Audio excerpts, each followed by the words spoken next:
Welcome back to Sitting with Spirit, my loves. This is the part of the podcast where I literally sit with Spirit and give the messages coming through for the collective. Please take what resonates with you. Resonance is our powerful tool in our spiritual toolbox. And if it doesn't resonate, that means it's not for you. A lot of people listen to this, so it's all good. Please just share the message if you think it will help somebody that it might resonate with. So I really am feeling all of the feelings when I sat with Spirit today. It feels like a very intense time period on planet Earth. I got blanketed with this feeling of just collective anxiety, collective heaviness on the heart, this sort of jittery, anxious, heavy feeling. And it feels to me, and the thing I'm seeing now is that the change right now is so deep and it's so layered, and it feels a bit chaotic because there's multiple layers of change at once on the micro, but also the macro. And I just get this collective sense of crown chakra blocks, worry, fear, not knowing what's right, not knowing where's up, not knowing what's down, not knowing the truth, not knowing what to trust. And so I want to rewind a little bit, and I want to ask my angels and guides to turn down this feeling for me a little bit so that I can think. And when I feel into this, it's interesting because similar to the way my readings work, usually my angels and guides come through with the messages first, and then a past loved one comes in spirit.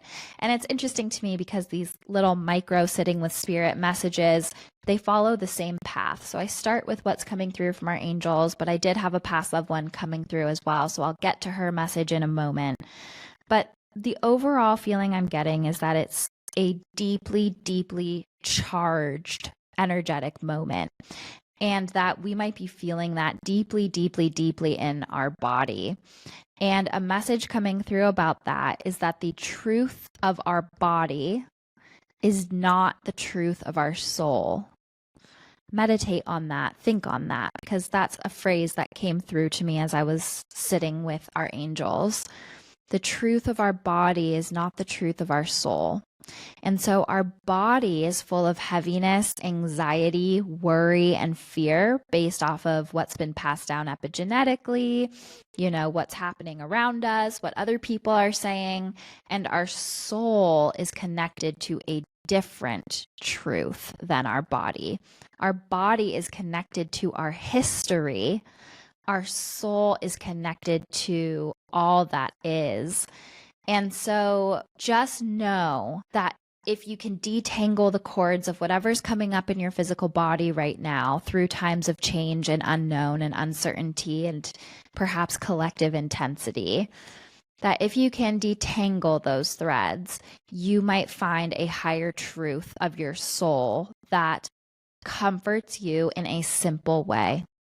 And I offer this now, that truth is simple. Fear is complicated.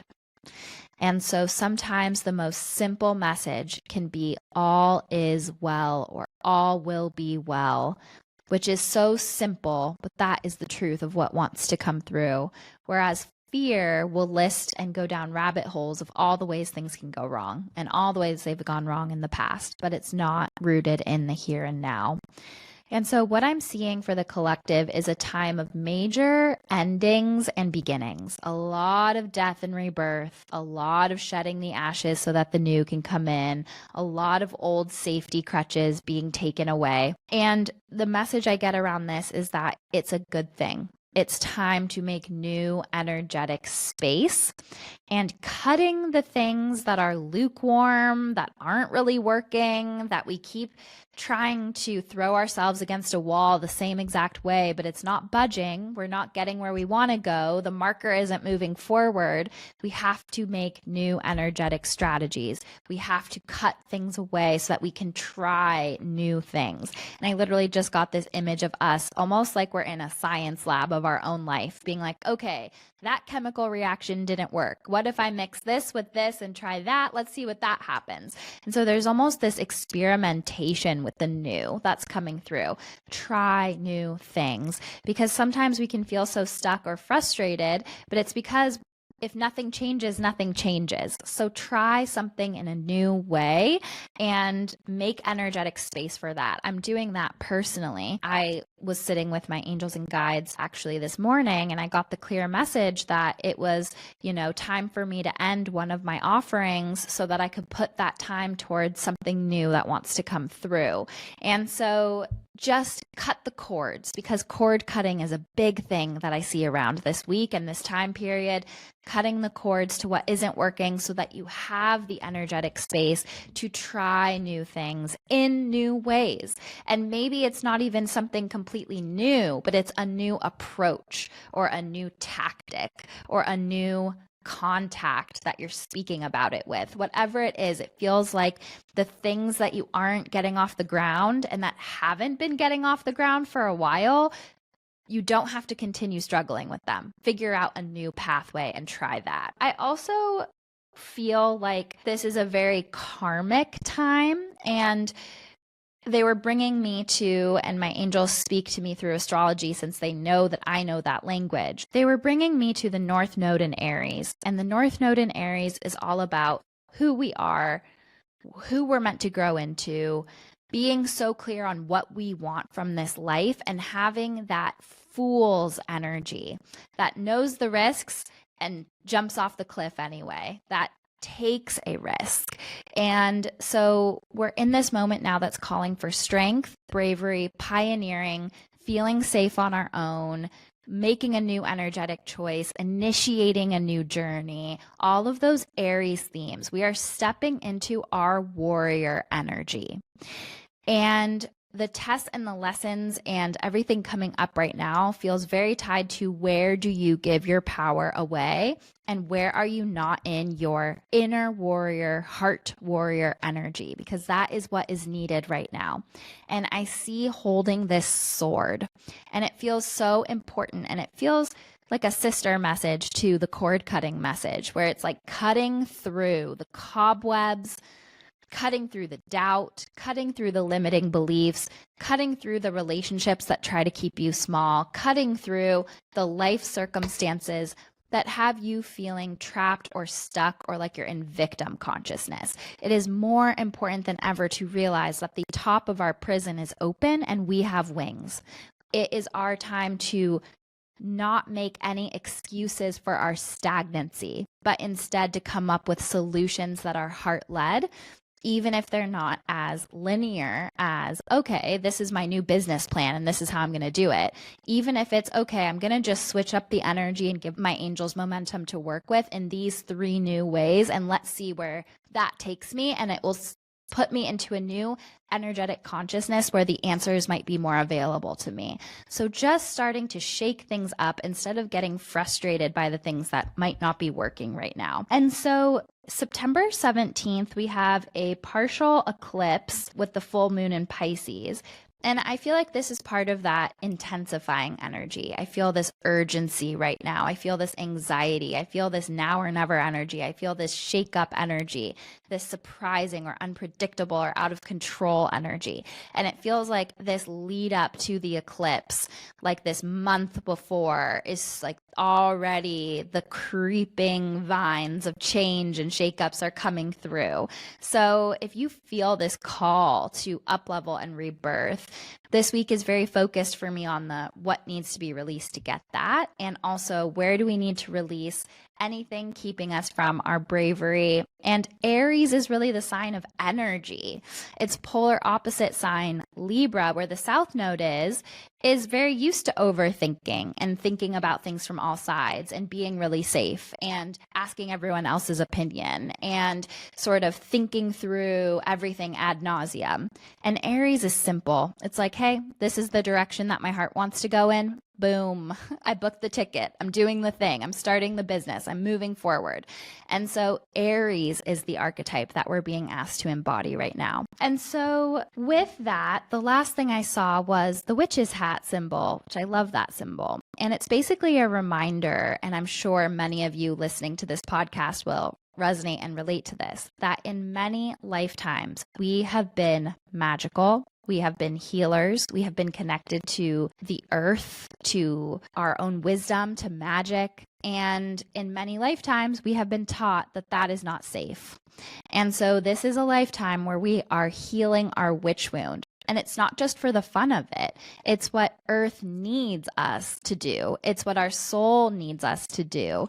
And so this is a call to unapologetically tap into your magic, to forge those deeper relationships with your angels and guides, to create sacred space to receive and to do some self-divination or to help the world or to take your gifts more seriously.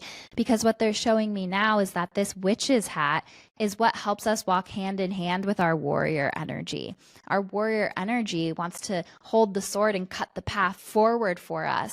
But the witch's hat is the direction that we're going in, the power behind it, the alignment. And so we need both pieces of the puzzle, or else our warrior won't know how to move forward.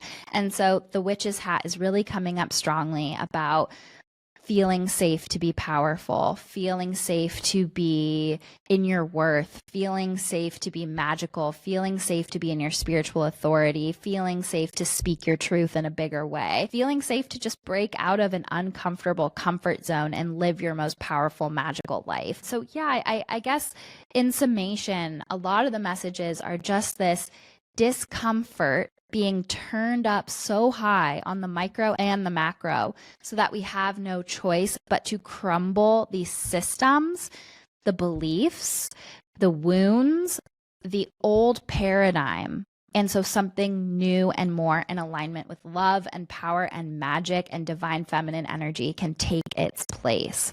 So the shedding of the ashes is never really easy, but it's so worth it for what the new light on the other side is.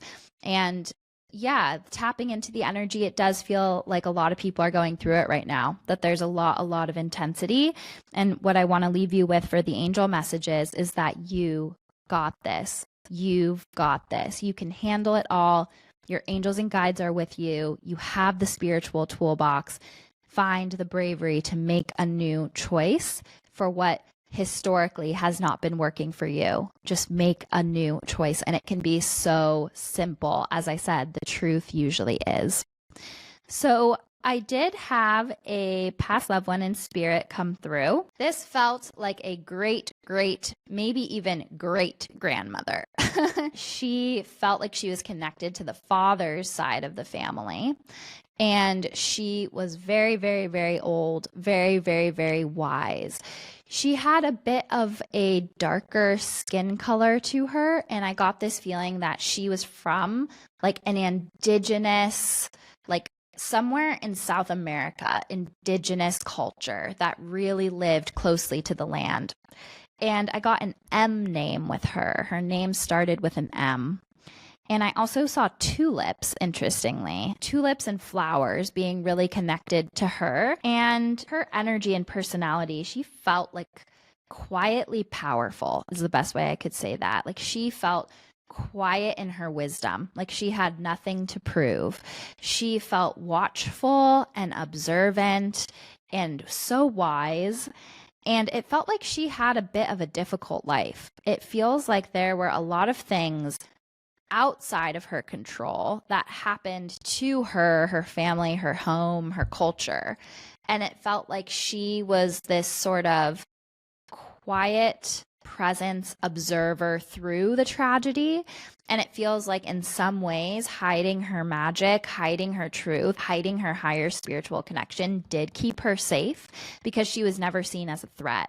But that doesn't mean that she didn't have such a deep store of magic in her. I'm also getting the feeling from her that there's someone in the family line named after her, and that's a sense of pride for her, that there's somebody like a female in the line named after her that she wants to acknowledge. And so she said, "It is the women who weep over man's wars." And there's something here with her where she is saying that it's our job in this time of chaos on a global scale to be the medicine. And I feel like she is somebody who would have lived through a lot of conflict and violence. And that for her, it was always the women who wept and had to pick up the pieces and were the healers and sort of had to find their own strength and resilience through that. And that is what she is asking of us today, is saying we can't control what is happening around us. To a certain extent we can, but to another extent we can't control what is happening around us and what the powers that be are doing. We can tick away at the systems, we can vote, we can do a lot of things that are in our power, but we can't change what's happening here and now on an individual level immediately. But what we can do, and what she's saying to do, is to be the medicine, be in the frequency of someone who picks up the pieces, someone with solutions, someone who is kind to others, someone who does not spread the information that we are all hate each other and we're all different, someone who is a unifier, someone who is a higher light, someone who doesn't get swallowed up into the outrage and create more of it, someone who is in the vibration of being the medicine.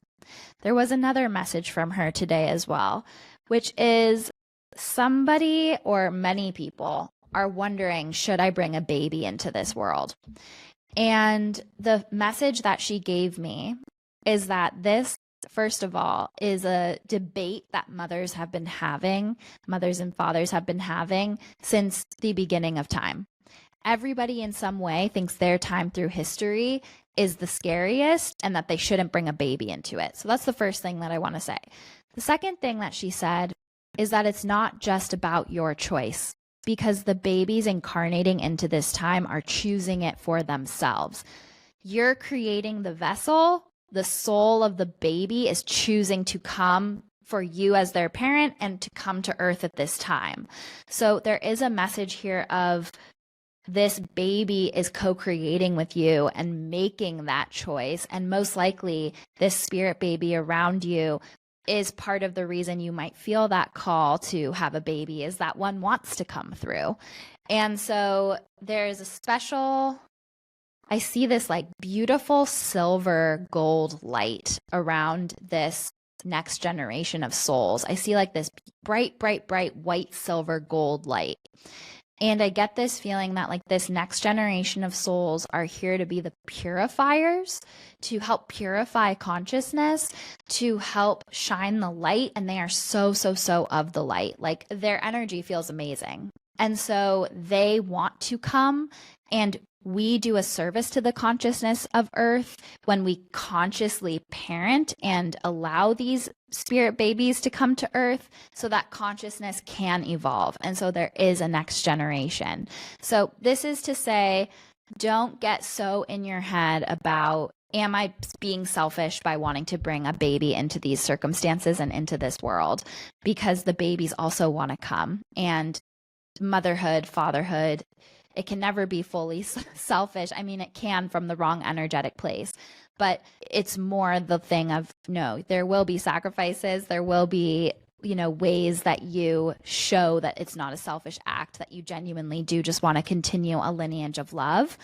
And so this great grandmother spirit, that was her other message today, is do not be afraid to birth the next light worker consciousness generation, because they want to come in just as much as you want to have them.